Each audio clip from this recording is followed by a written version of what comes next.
السلام عليكم، ازيكم حبايبي؟ عاملين ايه؟ رب تكونوا بخير. فيديو جديد ويوم جديد، يوم كله خير وبركة وطاقة ونشاط. نبدأ اليوم بتاعنا ونصلي على النبي. اللهم صلي وسلم وبارك على سيدنا محمد وعلى آل سيدنا محمد. لو انت اول مرة تزوري قناتي نوريني باشتراكك عن طريق المستطيل الاحمر اللي تحت الشاشة. اضغطي عليه هيظهر لك الجرس، اختاري الكل علشان كل الفيديوهات اللي بنزلها توصل لكم بإذن الله. وما تنسونيش بلايك للفيديو تشجيعا منكم ليا. نبدأ يومنا ونقول بسم الله. نبدأ يومنا ونقول اللهم إني أبرأ من حولي وقوتي وألجئ إلى حولك وقوتك يا ذا القوة المتين. ربنا يعيننا ويقوينا جميعا يا رب.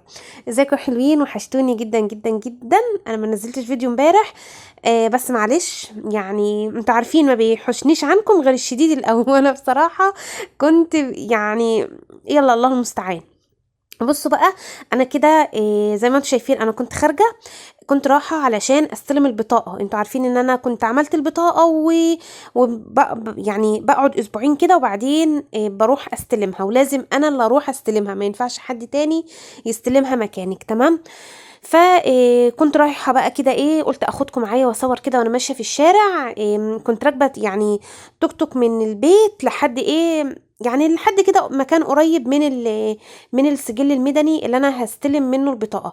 عايزه اقول لكم ان الوقت ده كنا الساعه 1 الظهر كده، يعني كان المفروض الجو شمس والشمس تبقى طالعه، بس عايزه اقول لكم ان فصول السنه كلها اتجمعت اليوم ده، شتاء وتراب وهوا، يعني الجو كده بيحتفل بيا ان انا خرجت.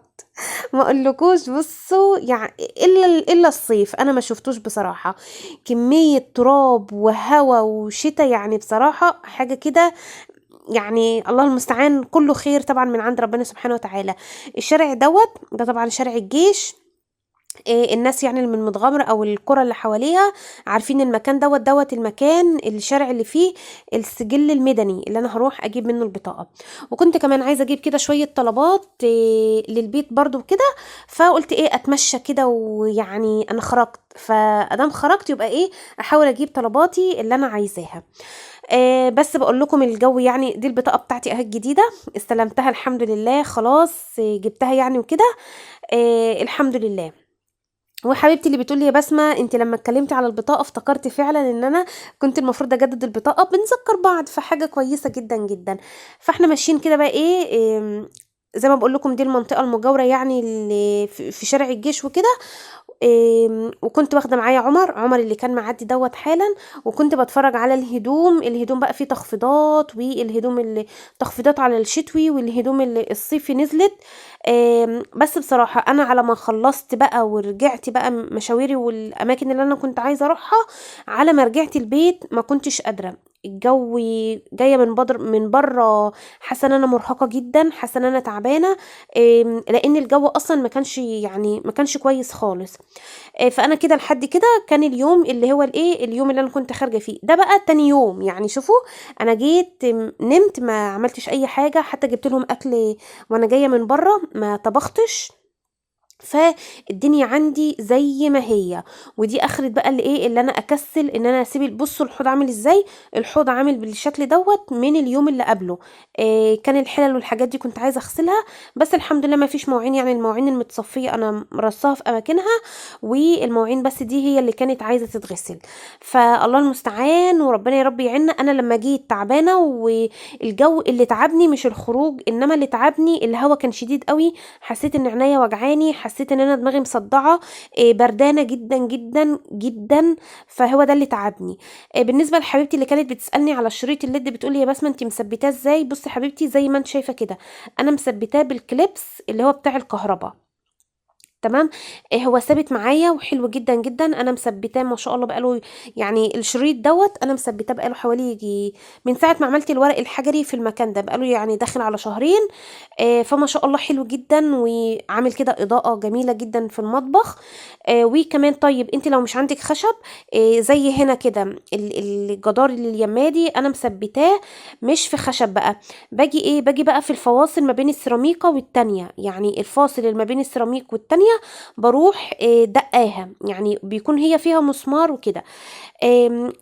الكليبس في منه احجام، في منه احجام صغننه وفي منه حجم كبير، علشان يعني ما يبقاش زانق على الشريط او الشريط يطرده، تلاقيه يفك منك ويقع منك. تمام. بس هو اهو انا مثبته الشريط الليد كده. بمنتهى السهولة. انما مسدس الشمع بيفك ما بيثبتش. في ناس جايبة اللي هو الشريط اللي اللهم صل على النبي، اللزق الدبل فيس بيلزقوا بيه وبيقولوا كويس، بس انا بصراحة ما جربتوش، بس عن تجربة يعني انا مجربة ده وعملي وحلو جدا جدا معايا بقاله فترة، يعني من ساعة ما ركبت الشريط الليد انا مثبتاه بالكليبس ده، وما شاء الله حلو جدا. ده بيكون موجود عند بتاع الكهرباء، حاجات الكهرباء يعني وكده. تمام. عايزاكي بقى حطي لي لايك للفيديو، وصلي لي الفيديو دوت ل 2000 من اللايك، وكمان تعليقاتكم، كتروا التعليقات كده وكتروا اللايكات، عايزين القناه كده ايه تشم نفسها شويه. فجيت هنا بقى ايه، خلاص انا بقى هشوف المطبخ فيه ايه اليوم دوت. انا كنت صايمه. اللهم لك الحمد ولك الشكر. ربنا يا رب يا رب يتقبل مننا جميعا يا رب صالح الاعمال، اللهم امين، ويبلغنا رمضان يا رب. فجبت كده ايه البوتاجاز بقى. انا بقول لكم ما عملتش حاجه نهائي في البيت اليوم اللي قبله، حتى الاكل جبناه من بره. جيت كده قلت ايه اغسل بقى البوتاجاز قبل ما ابدا ان انا اعمل اي حاجه، هو ما اتغسلش اليوم اللي قبلها.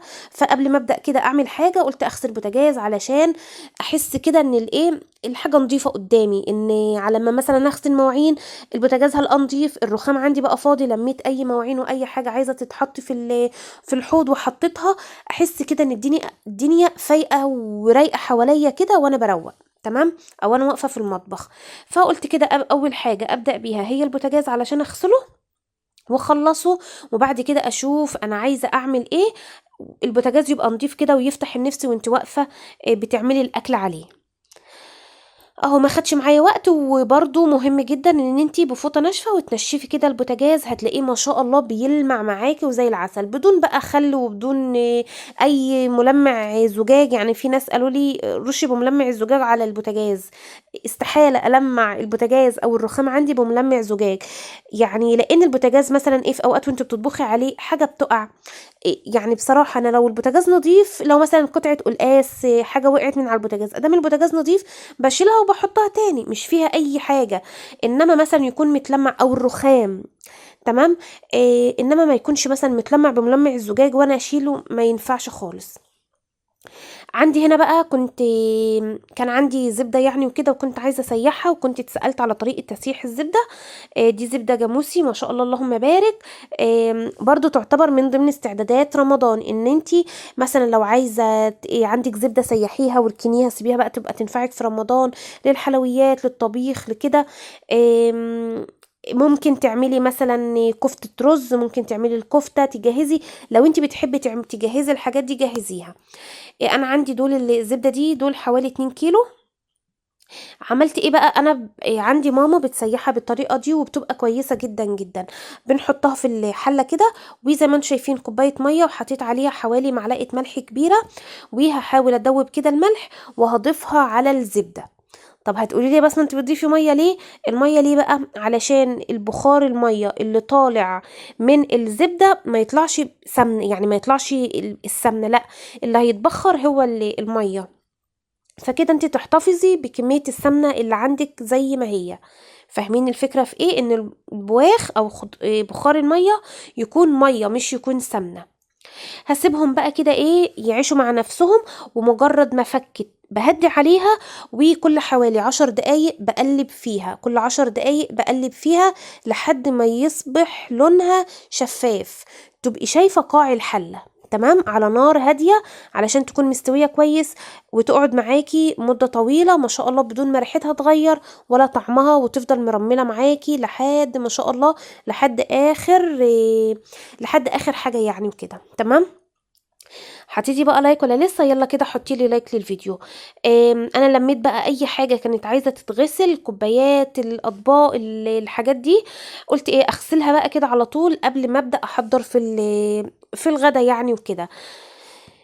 كنا الوقت ده كنا خلاص بعد الظهر، يعني قبل العصر، كان لسه العصر ما أذنش، فكان لسه بدري على الطبيخ. قلت الأول أفضي الحوض واغسل بقى حلة الشوربة والطبيخ والحاجات دي، أبدأ إن أنا أغسلها علشان الدنيا تبقى فاضية حواليا.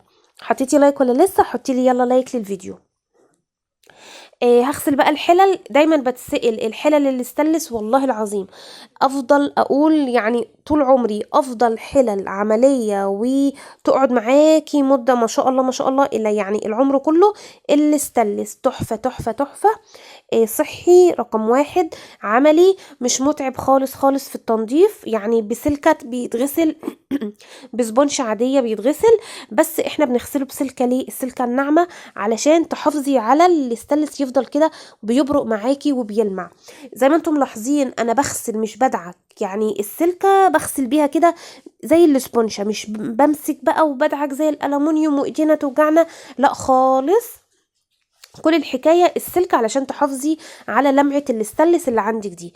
الطقم ده زينوكس ما شاء الله حلو جدا جدا، اللهم بارك. انا كنت جايباه ب 1300 جنيه، وكمان موجود يعني ريفيو كامل عنه على قناتي التانية، قناة منوعات بسومة، اللي حابة ان هي ايه تشوفه يعني وكده.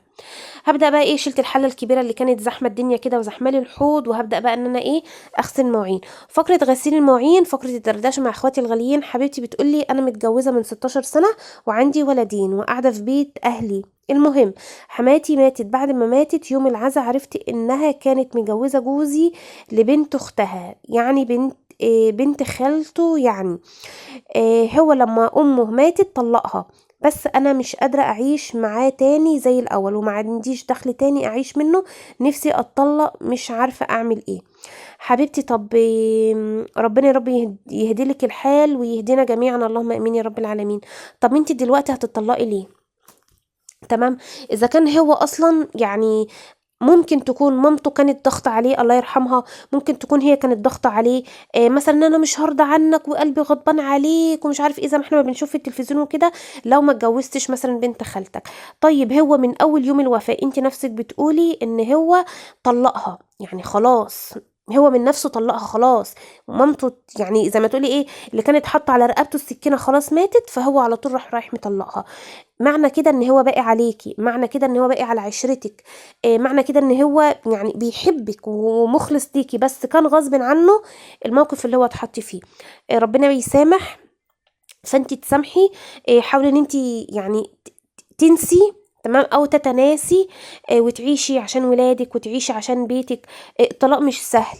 كلمة ان الواحدة تتطلق يعني هي دلوقتي كتير والناس حاسة ان هي سهلة، بس هي مش سهل، مش سهل جدا. إن الانفصال مش سهل، ان حياتك اللي انت كنت مرتبه لها او حياتك اللي انت كنت بتحلمي ان انت تعيشيها في لحظة كده تتغير، مش سهل خالص خالص. فانتي اقعدي واتكلمي معاه، وافهمي منه بقى. مامته كانت عملت كده ليه؟ طب انت كنت عملت كده ليه؟ طب خبيت عليا ليه؟ يعني افهمي منه بقى ايه الحكاية، تمام.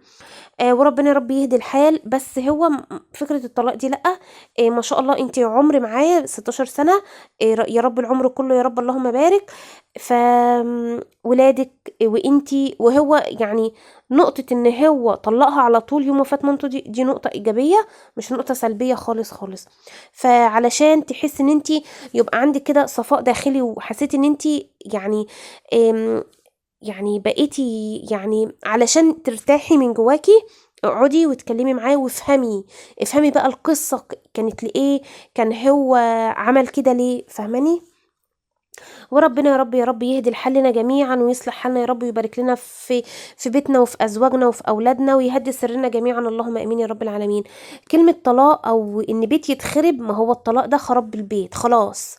ده كان بيت مسلم وبيت كلنا الحمد لله والشكر لله، كلنا يعني نفسنا ان احنا نعمر والبيت يكون كله حب وكله خير وكله مودة ورحمة، زي ما ربنا سبحانه وتعالى بيقول.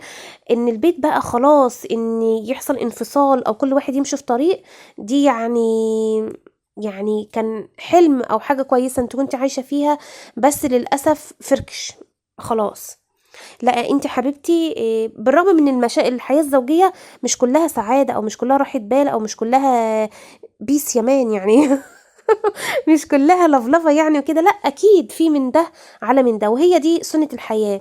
بس بقى ايه، الجدعة اللي تكبر والجدعة اللي تفهم انت عملت كده ليه. طب ايه اللي حصل؟ طب انا عايزه افهم عشان اكون مرتاحه من جوايا. فانتوا برضو وجهوا لها كلمه واكتبوا لها برضو في التعليقات رايكم ايه. ويعني هستنى رأيكم وكده ان انتوا تكتبوه. بالنسبة بقى للفيديو اللي فات اللي ليه تعليق صغنطوط قد كده اهو، قد كده اهو صغنن. اللهم صل على النبي. الفيديو اللي فات لما انا كنت اتكلمت معاكم في مشكله عن السلفة، اعتقد حاجه زي كده. المهم بقى انا دلوقتي زي ما انتم شايفين هحضر الغدا، تمام، وانتوا زي ما انتم شايفين. المهم لما اتكلمت على السلفة بتأذي او كانت جاره، انا مش فاكره قوي، بس المهم كان جالي تعليق ان كانت حبيبتي بتقول لي يا بسمه انت اختلف معاكي في الرأي، انت المفروض ما كنتيش تقولي كده ان احنا في ايام مفترجه وتدعي ربنا وكده. يعني ان هي ايه، على فكره انا ما قلتش ان هي تدعي عليها، انا قلت ان احنا في ايام مفترجه الدعاء لربنا سبحانه وتعالى مستجاب ومستحب، يعني ان انت مستحب ان انت تدعي في الايام المفترجه دي. انا كل اللي انا قلته، انا عمري ما قلت ادعي على حد او روحي يا شيخه مثلا سوري يعني ربنا ينتقم منك او ربنا مش عارف ايه او ربنا ايه، لا انا عمري ما قلت كده. انا كل حبيبتي ممكن انت تكوني فهمتي وجهه نظري غلط، انا كل اللي انا قلته ادعي ربنا ان حسبنا الله ونعم الوكيل، ان احنا بنوكل ربنا سبحانه وتعالى هو بقى اللي يخلص لنا حقنا، لان انا لساني مش قادر اطلع ان انا ادعي على حد او اقول كلمه مش كويسه. زائد ان انا بقول ادعي ربنا، ادعي ربنا ان ربنا يجيب لك حقك، ادعي ربنا ان ربنا يعني ينصرك، ان ربنا يبعدها عنك، ان ربنا يهديها. يعني انا حتى قلت ادعوا ان ربنا يهديها، انا ما قلتش حاجه وحشه. انا الحمد لله انا بخاف ربنا سبحانه وتعالى، انا عارفه انا بقول كل كلمه ازاي. انا يعني لان انا كل حرف بطلعه من بقي ولكن بالمثل، فانا اتمنى ان كل كلمه انا بقولها الملائكه تقول لي ولكن بالمثل، يعني بجد والله. فانا لما قلت ادعي انا ما قلتش ادعي عليها، انا قلت ادعي ربنا، ادعي ربنا ان ربنا يعني اللهم، يعني لما انا قلت حتى اللهم اضرب الظالمين بالظالمين واخرجنا من بين كانت سلفتها وحماتها. لما انا قلت اللهم اضرب الظالمين بالظالمين واخرجنا من بينهم سالمين، انا ما قلتش حاجه وحشه، او هي كده مش بتدعي عليهم، هي بتدعي على الظالم. هي بقى ربنا اعلى واعلى من الظالم ومن المظلوم. فربنا يا رب يهدينا جميعا جميعا ويصلح حالنا جميعا، اللهم امين يا رب العالمين. بصوا حبايبي انا اليوم ده كنت هعمل كفته، يعني للغدا وكده، وحاجه سهله يعني وسريعه وكده. كفته ورز اصفر، الرز بسمتي. الكفته اللحمه انا زي ما انتم شفتم انا ضربتها، انا بضرب البصل كله مع بعضه كده، مش ميه البصل او تفل البصل والميه باخدها، لا انا بعمل كله مع بعضه وخلاص. اللهم صل على النبي. وبعملها كده على ايد المعلقه زي ما انتم شايفين، وببدأ ان انا اصبحها، وطبعا حطيتها في التلاجة حوالي نص ساعة بعد ما نعمتها علشان ايه تشد معايا وكده. بعدين هصبعها وهزقها في الفرن، يعني مش هحطها على البوتاجاز لان البوتاجاز كان عليه حلة السمنة وهعمل الرز وكده، فمرضتش اولع البوتاجاز. هبدأ بقى كده ان انا ايه اعمل الرز. كنت حطيتها في الوقت كنت حطيتها على البوتاجاز على الفرن، وكانت السمنة كانت خلصت، فكنت شلتها من على البوتاجاز عشان بحس ان هي ايه زحمة الدنيا وكده. هعمل الرز الاصفر بقى، انا عملته معاكم كتير كتير، وعندي يعني ايه جوزي وولادي بيحبوه، فالحمد لله على كل حال. احنا بنعمل لهم اللي هم عايزينه واللي هم بيحبوه، وربنا يا رب يعيننا ويقوينا جميعا يا رب. وطول بصوا بقى علشان ناخد ثواب وتحسوا كده، لان دايما بيقولوا لي يا بسمه انتي صوتك فيه راحه وانتي جواكي حاسين ان انتي براحه نفسيه وكده. الراحه النفسيه دي بتيجي منين؟ والله العظيم عايزه اقول لكم ان انا الحمد لله الحمد لله طول ما انا بشتغل بسبح ربنا، بستغفر ربنا. ممكن اكون بتكلم مع واحده صاحبتي، بس الحمد لله وشكر الله بنتكلم يعني عن العيال، عن البيت، عن موقف حصل شخصي، يعني حاجة تخصني، مش بنتكلم عن حد، عن موقف حصل مع ولادي ازاي اتعامل معاهم مش عارف ايه، بنتكلم عن كده. غير كده ما بنتكلمش. والله لو انا مثلا لوحدي او كده بستغفر، نصلي على النبي، استغفري، سبحي ربنا، ادعي، هتلاقي نفسك كده ان انت من جواكي، لان التسبيح والذكر الا بذكر الله تطمئن القلوب، يعني ربنا سبحانه وتعالى بيقول كده الا بذكر الله تطمئن القلوب. فطمأنة القلوب كده والهدوء النفسي احنا عارفين اصلا طريقه هو ذكر الله. فاستغفري، سبحي، ادعي ربنا دايما، يعني نقول يا رب، توكل على الله في كل حاجة، ربنا يعني هو خير وكيل، وربنا يا رب يحفظنا جميعا وييسر لنا الحال. انا عملت الرز المره دي بالجزر، ولادي قالوا لي يا ماما انت عاملاه بجزر، قلت لهم ايوه هعمله بجزر يعني هعمله بجزر، فانا عملته بجزر. بصوا كده يا حبايبي، انا كنت غديتهم وده كان كده فطاري، كان الوقت ده كان المغرب خلاص اذن. كنت عملت سلطه خضراء وكنت عملت الرز خلاص، والكفته بتاعتي كانت ما شاء الله كانت تحفه تحفه. وبعد ما خلاص استوت، بصوا هي من جوه عامله ازاي وواخده اللون من بره عشان انا كنت ولعت الشوايه، فكانت ما شاء الله ومجوفه كده من جوه، وكان طعمها بصراحه في منتهى الجمال. اللهم صل على النبي.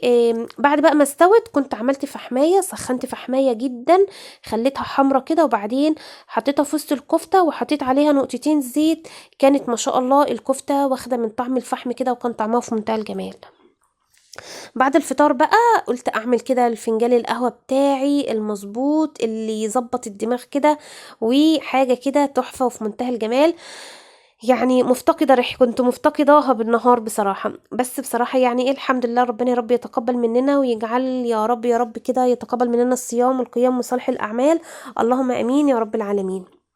شربت القهوة وكده وايه، وخلصت بقى الدنيا اللي حواليا وانا بشرب القهوة. شطبت المواعين بقى اللي بعد الفطار وكده. دي السمنة بعد ما انا مسيحتها، بصوا ما شاء الله هي كانت بقى بردت خلاص، يعني كانت بدأت تبرد وكده. فانا زي ما انتم شايفين عبيتها في البرطمان، وهي كانت بادئه تجمد، انما هي كانت لونها بقى شفاف تمام. والقهوه بتاعتي وانا بشربها كده كنت عماله ايه اشرب كده شويه واغسل المواعين، المع الرخام، غسلت البوتاجاز بعد ما خلصت الفطار والغدا والكلام من ده.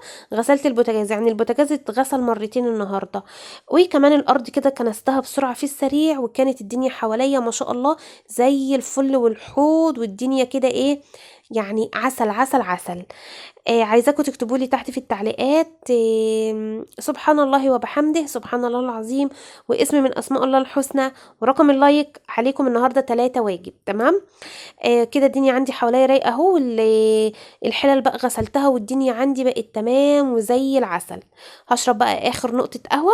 انا بحب اشربها كده بالراحه، بحب استمتع وانا بشرب القهوه، ما بحبش ان انا اشربها كده بسرعه بسرعه بسرعه، ايه ده الفنجان خلص، لا بحب اشربها كده على الرايق علشان ايه تقعد معايا اطول فتره ممكنه. بالنسبة بقى للطفل، انا قلت هسيبه هعمل بيه سكراب كده للبشرة، حاجة كده ترطب وتنعم وتشيل الخشونة. الناس اللي بتقول احنا ما بنهتمش بنفسنا او ما فيش وقت نهتم بنفسنا، والله لو حاجة بسيطة يعني انت هتهتم بنفسك، يعني لنفسك عشان تكوني انت راضية ومبسوطة عن نفسك. لانك طول ما انت مش مهتمية تحس ان انت برضو متضايقة، هتحس ان انت يعني متضايقة كده من نفسك، فاهمة؟ انما تعملي حاجة بسيطة هتلاقي كده كده ايه ان انت مرتاحة. السكراب دوت عبارة عن التفل اللي بتاع البن، وحطيت عليه نص معلقة سكر ومعلقة زيت زيتون، وبحركات دائرية كده على وشك على ايدك، هتلاقي ما شاء الله بشرتك كده منورة وطرية وزي العسل. ما تنسنيش بلايك للفيديو واشتراك في القناة لو انت لسه ما اشتركتيش. اشوفكم على خير يا احلى اخوات، هتوحشوني جدا جدا، والسلام عليكم ورحمة الله وبركاته.